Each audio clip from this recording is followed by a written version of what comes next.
Hey guys, Divyansh and welcome back to another episode of football daily. और आज के episode में हम लोग चैंपियंस लीग प्रीव्यू करेंगे।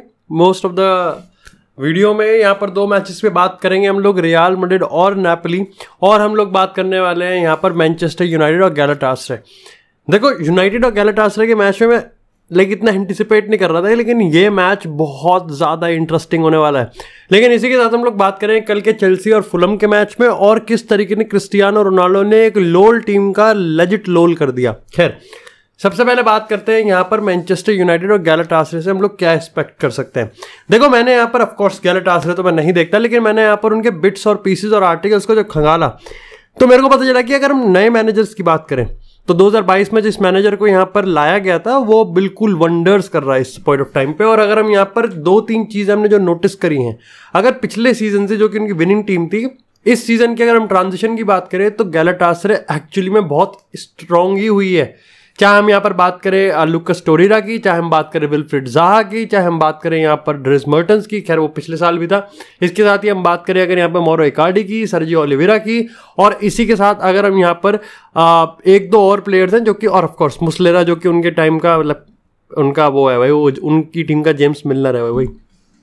तो उनकी टीम जो है वो काफ़ी ज़्यादा स्ट्रॉन्ग हुई है पिछले सीजन के कंपैरिजन में।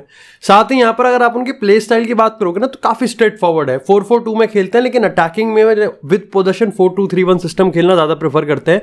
और यहाँ पर जो गेट इन बिहाइंड वाले रन्स हैं या फिर हम कहते हैं कि क्रॉसेस डालते हैं, उसका सबसे ज़्यादा इस्तेमाल होता है। अच्छा, एक चीज़ यहाँ पर जो उनका नया मैनेजर सबसे ज़्यादा एम्फसाइज करता है वो है कि भाई सीधा सीधा सा यहाँ पर आपको थर्ड मैन मिडफील्ड रन मिलना चाहिए, जो कि यूनाइटेड भी करती है, जो कि बारसा भी करती है। और सबसे प्राइम एग्जांपल इस समय हमको देखने को मिल रहा है यूरोप में, वो है जूड बेलिंगम का। तो उस रन्स पे सबसे ज़्यादा यहाँ पर फोकस चलता है।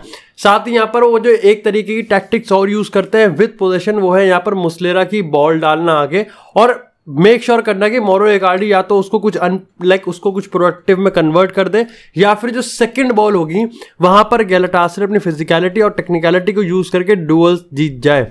इसी के साथ यहाँ पर एक तरीका और होता है, वो है यहाँ पर सर्जियो ओलिवेरा का मिडल ऑफ द पार्क से यहाँ पर बॉल को प्रोग्रेस करवाना। अगर आप उसके प्रोग्रेसिव पासेस की बात करोगे तो वो बहुत ज़्यादा उम्दा है, लेकिन एक चीज़ में जो और वो ज़्यादा एम्फसाइज करते हैं वो है कि किस तरीके से आपको विंग से क्रॉस डालना है कि भाई मौरो इकार्डी उस चीज़ को कन्वर्ट कर सके।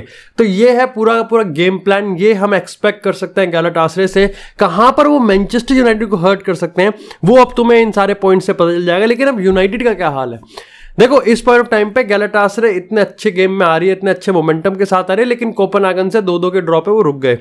आज के मैच में अगर यूनाइटेड की बात करें तो बायर्न से हार गए, इसलिए यूनाइटेड के लिए ये एक मस्ट विन मैच बन जाता है, क्योंकि यहां पर ना ही सिर्फ गैलाटासराय उनको एक अच्छा थ्रेट पोस्ट करेगी, लेकिन हमको ये भी समझना पड़ेगा कि यूनाइटेड इस समय पॉइंट्स टेबल में भी स्ट्रगल कर सकती है अगर यहां पर पॉइंट्स आपने ड्रॉप करे।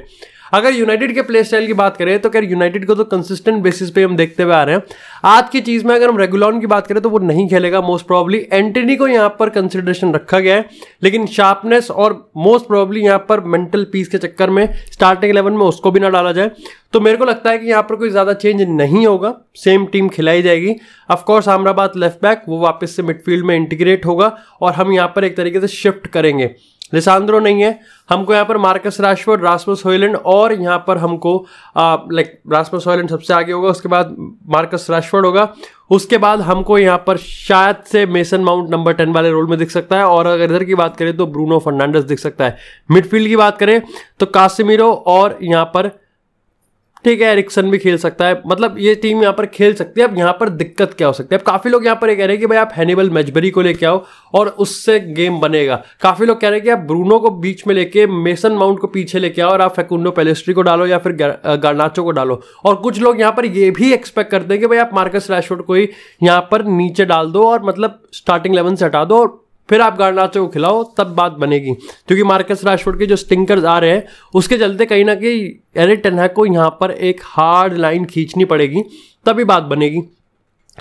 देखो, इसके रिगार्डिंग मेरा ओपिनियन यहाँ पर सिंपल है कि मार्कस रैशफोर्ड को आप डाल सकते हो और आप कह सकते हो कि उसने स्टिंकर दिया है तो उसके कॉन्सिक्वेंसेस होने चाहिए। लेकिन मेरे को लगता है कि यहाँ पर डेलिबरेटली और एक पूरा इंस्टीट्यूशनल या फिर एक स्ट्रक्चरल इंस्ट्रक्शन दिया गया है कि भाई हम मार्कस रैशफोर्ड के थ्रू गेम ही चलाएंगे, और मार्कस रैशफोर्ड उस चीज़ को पिकअप नहीं कर पा रहा, ये उसका फॉल्ट है। लेकिन मार्कस रैशफोर्ड को उस पोजीशन में डाला जा रहा है, ये टेन हैग का फॉल्ट है।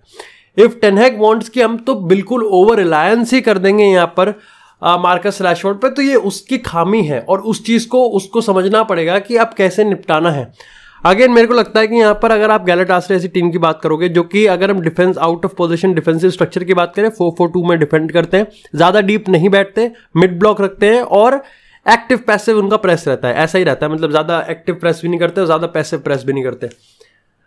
मेरे को लगता है कि मार्कस रैशफोर्ड को इस गेम में खिलाना पड़ेगा because of the threat he has it. अब बात असल में इस चीज की है कि स्टिंकर इस चीज का नहीं है कि वो कुछ कर नहीं पा रहा, स्टिंकर इस चीज का है कि उसका एंड प्रोडक्ट यहां पर मीट नहीं हो रहा है। दोनों में फर्क है मेरे यारो। अब बात यहाँ पर मेरे को दो चीज की और करनी है। सबसे पहले तो मेरे को ये समझना है कि कासिमिरो के अगर गेम स्टाइल की बात करें और डुअल्स की बात करें, this game is going to be heavily dependent on duel, वहां पर गेम निकालना ही पड़ेगा। और अगेन आपने गोलकीपर से फर्स्ट प्रोग्रेशन में इंप्रूव किया है, बट सेंटर बैक लिसांड्रो के अभाव में लाइक लिंडेलॉफ कैसा खेलेगा, ये पहला कंसर्न है। दूसरा कंसर्न ये है कि आप कैसे पेनिट्रेट करोगे गैलाटासराय की बैक लाइन को, ये दूसरा कंसर्न है। और तीसरा कंसर्न ये है कि don't force everything on Marcus Rashford, वो कर देगा लेकिन आप यहां पर काफी ज्यादा फोर्स कर रहे हो। हैव सम क्रिएटिव आइडियाज कि आप कैसे सामने वाली टीम को पेनिट्रेट करके फाइनल थर्ड में चांस बना सकते हो। आपको पोजीशन मिलेगा 40% के हिसाब से, आपको यहां पर बॉल मिलेगी, आपको यहां पर चांसेस मिलेंगे, किस तरीके से आप उसको क्रिएटिव कर सकते हो ये यूनाइटेड पर डिपेंड करता है। बाकी इसी के साथ यार बात करें अब नेपोली वर्सेस रियल मैड्रिड की, और मैंने जैसे अपने आपको प्रॉमिस करा था भाई मैं इस बार यूरोप के सारे गेम्स देखूंगा, उस पर वीडियो बनाऊंगा या नहीं बनाऊंगा, दैट रियली एक तो डिफरेंट टॉपिक है। अगर हम नेपोली की बात करें तो देखो नेपोली में यहाँ पर हिसाब ये बनता है कि अगर स्पेलेटी के जाने के बाद जो भी मैनेजर आता है उस पर प्रेशर बनना था, ये तो तय ऐसी बात थी। लेकिन अगर रूडी गार्सिया की बात करें तो रूडी गार्सिया के सामने दो तीन चीज डिलेमा सामने निकल के आ रहे थे। देखो सबसे पहले तो रूडी गार्सिया को यह पता था कि मेंटेन तो करना ही है विनिंग परसेंटेज, डिस्पाइट कि किम मिन जे को जाने दिया, लेकिन हमने यहां पर के और ओसिमन को यहां पर रखा है तो सब लाइक ठीक है। अगर टीम की बात करें अभी तो यहां पर एनगीसा है, लोबोत्का है, जिलिंस्की है मिडफील्ड में। उसके बाद अगर हम यहां पर फुल बैक्स की बात करें तो नहीं पता मुझे, लेकिन अगर हम यहाँ पर अटैक की बात करें तो यहाँ पर क्वाराशो है और ओसिमन है और मेट्रोपोलिटानो है। आई थिंक एक प्लेयर था, मैं नाम भूल गया उसका, जुआन जीसस अरे था, अब ये मैंने भूल गया एकदम से, अभी तो याद कर रहा था मैं। अब यहाँ पर नेपोली की बात करें तो नेपोली ने यहाँ अपना डिफेंसिव और अगर हम यहाँ पर अटैकिंग सीक्वेंस की बात करें तो वो तो मेंटेन रख के विनिंग परसेंटेज को बढ़ाया है, इसमें कोई दो राय नहीं है। लेकिन लाजियो के हारने के बाद जो 2 ड्रॉ आए थे उससे यहाँ पर रूडी गार्सिया प्रेशर आया था। उसके बाद काफी इटालियन रिपोर्ट्स ने बताया था कि रूडी गार्सिया पे 4 गेम आए थे, लेकिन अगर रीसेंट गेम्स की बात करें तो पेला है, नेपोली ने अपनी टीम्स को 4-4-0 से उन्होंने पेला है और ये गेम के मोमेंटम को कैरी फॉरवर्ड करके वो रियल मैड्रिड के सामने उतर रहे हैं। अब जो सबसे बड़ी चीज है, जो प्रॉब्लम आ रही है वो ये है कि वो टूकल वाली प्रॉब्लम आ रही है कि नेपोली का जो गेम है वो इतना ज्यादा इंप्रेसिव नहीं है कि रूडी गार्सिया को उसका क्रेडिट देना चाहिए। वो कह रहे हैं कि यहाँ पर पॉइंट्स जरूर रन किए लेकिन अभी इतना इंटरेस्टिंग और स्पेलिटी वाला इतना थ्रेटनिंग नहीं है कि हाँ ठीक है। दूसरी चीज ये है कि ओसिमन अभी भी बेल आउट कर रहा है और आई थिंक यहाँ पर ओसिमन तो भाई ऐसा प्लेयर किसी मैनेजर को बेल आउट कर सकता है और इसमें काटने की नंबर नहीं है। जो तीसरा पॉइंट है वो ये कि क्रोएशिया की हम बात करें तो वहां पर उसका भी गोल ड्रॉट कैसे कैसे खत्म होगा ये समझ नहीं आ रहा। 6 महीने से उसने गोल्स नहीं स्कोर करे, लेकिन आई थिंक हाईली उसने गोल स्कोर किया है तो वो भी खत्म हो गया। लेकिन इसी के साथ यहाँ पर जो सबसे बड़ा डिफेंसिव फ्लॉ है इस नेपोली की टीम में वो है कि भाई डिफेंस मिडफील्ड और मिडफील्ड डिफेंस गोलकीपर के बीच में जो गेट इन बिहाइंड वाली लाइन है उसमें स्पेसेस बहुत ज्यादा हैं। यानी कि रियल मैड्रिड 4-4-2 डायमंड के साथ जब अपने आप को डिप्लॉय करेगी तो सेंट्रल पार्क में काफी ज्यादा पोजीशन ऑफ काफी ज्यादा अपॉर्चुनिटीज वो देख सकते हैं। ये इस समय नेपोली की सबसे बड़ी खामी है। लेकिन अगेन ओसिमन खेल रहा है भाई, क्वाराशेलिया खेल रहा है। अगर आप जिस भी मैच में हारे हो या जिस भी नेपोली मैच में स्ट्रगल कर रहे हो, क्वाराशेलिया के अगर आप ऑन एवरेज स्टैट्स की बात करोगे तो 6 progressive passes, progressive carries, dribble सारे के सारे और शॉट्स ऑन टारगेट अच्छे आ रहे हैं। ओसिमन डिस्पाइट ऑल कंट्रोवर्सी पेल रहा है आके, तो मेंटालिटी को उसके सलाम है, उसकी मेंटालिटी पता चलती है and he will be aggressive enough. Home में खेल रहे हैं उनके तो रियल मैड्रिड पे प्रेशर बहुत ज्यादा है। इसी के साथ अपने गिरेबान में झांकते हैं, रियल मैड्रिड की बात करते हैं। मॉड्रिच स्टार्ट कर रहा है, मोस्ट प्रोबेबली मॉड्रिच स्टार्ट कर रहा है और टोनी क्रूज को बिठाया जा रहा है। तो दैट्स अगेन मेरे को लगता है कि इट्स अ बहुत माइनर, बहुत छोटा सा नेट नेगेटिव है, लेकिन it's still very positive. Modric खेल सकता है, मॉड्रिच गेम पलट सकता है और मॉड्रिच को चांस दिया जा रहा है, ठीक है। एज लॉन्ग एज मतलब मॉड्रिच और टोनी क्रूज एक साथ नहीं खेल रहे, मेरे को लगता है कि ये गेम ये अपना खुल के दे सकते हैं। द पॉइंट इज कि आप अपना 100% दो, जो कि पॉजिटिव में चेंज होगा, लेकिन आपका जो नेगेटिव साइड फ्लॉ है उसको बाकी के जो मिडफील्डर्स हैं, बाकी के जो प्लेयर्स हैं, वो कंपेंसेट करने ज़रूरी होना चाहिए। वो यहाँ पर आज हो जाएगा। सबसे बड़ा फ्लॉ है कि भाई क्या कामाविंगा को फुल बैक खिलाना पड़ेगा। देखो मैं इसके फेवर में नहीं हूँ, क्योंकि कभी ना कभी तो, क्योंकि Camavinga as a full back ठीक है, लेकिन Camavinga as a midfielder is something different gravy. आपको अगर फुल बैक नहीं यूज करना फ्रान गार्सिया या फिर मेंडी को, तो कामाविंगा भी जितवा देगा आपको, लेकिन बहुत बड़े गेम में कामाविंगा भी एक्सपोज हो जाएगा। And at that point of time कामाविंगा को ना आप घर के रहोगे ना घाट के रहोगे, क्योंकि ना ही आप उसको प्रॉपरली मिडफील्ड में यूज कर पा रहे हो और ना ही आप उसको फुल बैक में यूज करके जीत पाए। तो कहीं ना कहीं वो चीज आएगी, अभी नहीं आएगी, ठीक है, अभी हम कर रहे हैं, ठीक है, बट आएगी। द पॉइंट कि क्यों लोग यहाँ पर इसलिए कह रहे हैं कि कामाविंगा को आप फुल बैक पे खिलाओ, क्योंकि कामाविंगा इस समय एक्चुअली में स्टैटिस्टिकली हमारा one of the best full backs है। बट दैट मीन्स कि कामाविंगा बेस्ट फुल बैक नहीं है, बाकी के ज्यादा खराब फुल बैक है। उनको कैसे आप इंप्रूव करोगे, that remains to be seen. क्योंकि अगर फ्रान गार्सिया की बात करें तो जहां उसको अटैकिंग इंटेंट दिया जाता है, मेंडी के रिगार्डिंग कार्लो का ये मानना है कि वो डिफेंसिवली बेस्ट फुल बैक है उसके पास। तो इसको आप कैसे यूज करोगे ये मेरे को देखना है, क्योंकि आपके पास एक्चुअल फुल बैक्स हैं। अब आप उसको कैसे इस्तेमाल करोगे ये देखना है। अब ये थोड़ी कि आप मिडफील्ड को, और उसके ऊपर से यहाँ पर फ्लोरेंटिनो पेरेस का प्रेशर भी है कि कामाविंगा को फुल बैक नहीं यूज करना, तो मतलब नहीं ही यूज करना। साथ ही यहाँ पर रॉड्रिगो, विनीसियस, जोसेलू, किन दो की पार्टनरशिप को यहाँ पे लाना चाहिए। अगेन मेरा बहुत क्लियर स्टैंड है, विनीसियस जूनियर इंजरी से वापस आया है, तो अभी मेरे को लगता है कि 1-2 मैच तो उसके पास एल क्लासिको के बिल्डअप तब तक विनीसियस के पास एक अच्छा ग्रे एरिया बफर जोन है कि वो अपनी फॉर्म को वापस कैसे लेके आएगा। एल क्लासिको में नो एक्सक्यूज, नो बकचोदी, नो बकर। वहां पर गोल चाहिए तो वहां पर गोल चाहिए, वहां पर रेड आउट फॉर्म चाहिए तो रेड आउट फॉर्म चाहिए।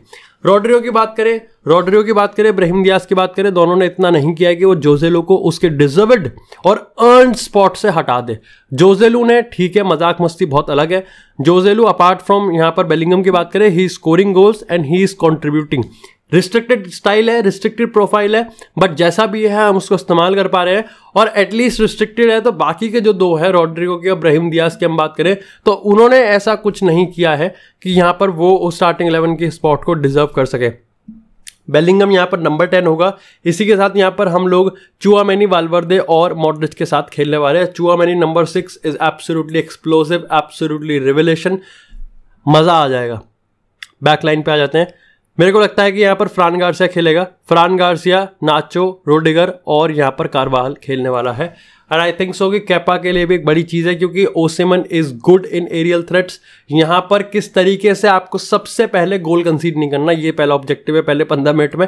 उसके बाद आपको, क्योंकि प्रोग्रेशन मिलेगा आपको, यहाँ पर ओपोजिशन मिलेगा, किसको आप ओपोजिशन, और आपने अपने सारे गेम्स में चांसेस क्रिएट कर रहे हैं, तो वो भी बहुत तगड़ी चीज़ है। ओवरऑल मैं बुलिश हूँ रियल मैड्रिड वाले में, यूनाइटेड वाले में नॉट सो इतना बुलिश हूँ मैं, लेकिन रियल मैड्रिड वाले में मैं बुलिश हूँ कि हम यहाँ पर कुछ कर सकते हैं। वो देखने वाली बात है कि कैसे और किस तरीके से यहाँ पर चीज़ें प्ले आउट होती हैं। इसी के साथ बात करते हैं भाई थोड़ी सी यहाँ पर क्रिस्टियानो रोनाल्डो की। तो भैया क्रिस्टियानो रोनाल्डो ने अपने 37वें कॉम्पिटिशन में इस्तिक्लोल के अगेंस्ट गोल स्कोर किया है, और ये गेम थोड़ा ट्रिकी था क्योंकि ये गेम चेल्सी से जस्ट थोड़ा पहले का चल रहा था गेम।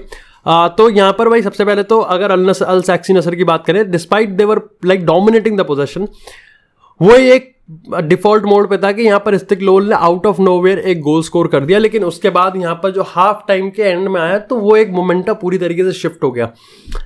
अल नसर की अगर हम इस समय गेम स्टाइल की बात करें, it's very very fun game, अच्छा खेल रहे हैं, बढ़िया खेल रहे हैं, मोमेंटम को कैरी फॉरवर्ड कर रहे हैं, लेकिन वही मैं हर मैच में बात बोल रहा हूं कि क्यों स्विच ऑफ हो जाते हैं। How can you just switch off for वो हर टीम स्विच ऑफ होती है अपने अपने टाइम में। अगर कल हम चेल्सी की बात करेंगे उस पर भी हम बात करेंगे, हर टीम कितनी स्ट्रांग हो, एक ना एक टाइम पे पर्टिकुलर फ्रेम के लिए स्विच ऑफ हो जाती है, डिफेंस पैसिव हो जाता है। अल सैक्सी नसर की बात करें तो वहाँ पर प्रॉब्लम ये आ जाती है कि साले जब भी स्विच ऑफ होते हैं गोल कंसीड कर ही लेते हैं। उसके बाद सबसे पहले क्रिस्टियानो रोनाल्डो ने यहाँ पर उनको स्नीक आउट करवा के बेल आउट करवाया, और उसके बाद यहाँ पर तलिस्का ने एक बैंगर भी मारा है। तलिस्का बैंगर ही मारे जा रहा है, पता नहीं क्या ही कर रहा है। लेकिन इसके साथ ही क्रिस्टियानो रोनाल्डो इस समय गोल स्कोरिंग 8 पर लगातार उन्होंने गोल मारा है हर मैच में, तो जो फॉर्म है उनकी वो बहुत ज़्यादा ताबड़तोड़ जारी है। एंड अगेन अल नसर पे मेरे को काफ़ी हेविली बेट कर रहा हूँ कि they could do something really really good. इसी के साथ अगर चेल्सी की बात करें, कल चेल्सी सही में बहुत बढ़िया खेली। मतलब शुरुआत की अगर हम फुलम की बात करें तो देवर डूइंग समथिंग गुड, प्रेसिंग, अच्छी प्रेसिंग कर रहे थे, अच्छा काउंटर कर रहे थे, अच्छा यहाँ पर चैनल्स को बंद कर रहे थे। लेकिन चेल्सी ने जैसे अपना फुट होल्ड निकाला, अरमांडो ब्रोवा ने यहाँ पर मजे दिला दिया। अब आप देखो किस्मत कितनी गीली है कि चेल्सी मैच भी जीत गई, सब बढ़िया भी हो गया, फिर भी साला अरमांडो ब्रोवा भी इंजर्ड हो गया थोड़ा सा, और शायद से कासिडो के लिए भी कंसर्न है। लेकिन ओवरऑल चेल्सी का जो मेरे को लगता है कि हाउ कैन यू से सब अच्छा है, एंड प्रोडक्ट नहीं था, कल वो चीज़ सॉल्व कर दी। लेकिन उसके बाद भी जो और इंप्रेसिव चीज़ मेरे को लगी कि आपने जब सारी चीज़ें सॉल्व कर दी उसके बाद अपने गार्ड को डाउन नहीं रखा, आपने क्लीन शीट मेंटेन रखी, और आपने फुलम को डिस्पाइट उन्होंने एक बहुत बढ़िया टैक्टिकल सुप्रीमेसी निकाली थी इन गेम में, आपने फिर भी बचा लिया, और वो था डायगोनल स्विच। अगर जिसने मैच देखा होगा उसको पता होगा कि सेकंड हाफ में फुलम डायगोनल स्विच पे डायगोनल स्विच कर रही थी, and the more impressive thing was कि वो उसमें सक्सेसफुल भी हो रही थी एवरी सिंगल फुकिंग टाइम। ये चीज़ मेरे को समझ में नहीं आई कि पोचेटिनो ने इस चीज़ को कैसे नहीं फिगर आउट करा, but I think he was make sure कि उनके पास वाइड बॉल रहने दो, what ever they do they will do, cross करेंगे, क्रॉस में विनीसियस को थियागो सिल्वा संभाल लेगा। क्या संभाल पाया? बिल्कुल संभाल पाया, गेम अच्छा निकाला। जाओ पलिनिया को प्रोग्रेस नहीं करने दिया, बॉल ज़्यादा बुली नहीं करने दिया। ओवरऑल मेरे को यहाँ पर गैलागर, कोल पाल्मर, एंजो फर्नांडिस का गेम बहुत सही लगा, मतलब बहुत ही प्यारा लगा। एंजो फर्नांडिस के वो 2-3 पासेस, लेकिन गैलागर और कोल पाल्मर तो मज़े ही दिला दिए उन्होंने। अरमांडो ब्रोवा ठीक है यार, विल हैव लाइक थोड़ा सॉफ्ट रखेंगे उस बंदे पे, लेकिन ओवरऑल मेरे को चेल्सी से काफ़ी मैच्योरिटी वाली परफॉर्मेंस देखने को मिली, काफ़ी अच्छा लगा आने वाले टाइम में, क्योंकि भाई चेल्सी का जो शेड्यूल है वो काफ़ी टफ होने वाला है, तो यहाँ से आपको पॉइंट्स, आप 3 पॉइंट्स ग्रैब करने ही पड़ेंगे। आई थिंक यहाँ पर स्टर्लिंग भी ठीक लग रहा था, सब बढ़िया लग रहा था। स्टर्लिंग के वही पेनल्टी बॉक्स में टचेस वगैरह हाईएस्ट चल रहा है टैली में। So again I think good, it was a good game, मेरे को काफ़ी अच्छा लगा। शौक तो नहीं था मैं किसी भी एंगल से, क्योंकि चेल्सी का मेरे को पता ही है, मैं चेल्सी के सारे गेम देखते आ रहा हूँ, शौक तो मैं कहीं से नहीं था, बस मेरे को मैच्योरिटी थोड़ी सी ज़्यादा इंप्रेसिव लग रही थी कि how they were actually playing out the game, कि अब गेम 2-0 पे आ गया है तो गेम को यहाँ से कैसे ढालना है। And until the final whistle Fulham मार सकती थी एक आधा गोल, सही बताऊँ तो फुलम मार सकती थी, बट फुलम खा भी सकती थी फिर 2-3 गोल, ये वाला मेरा हिसाब था।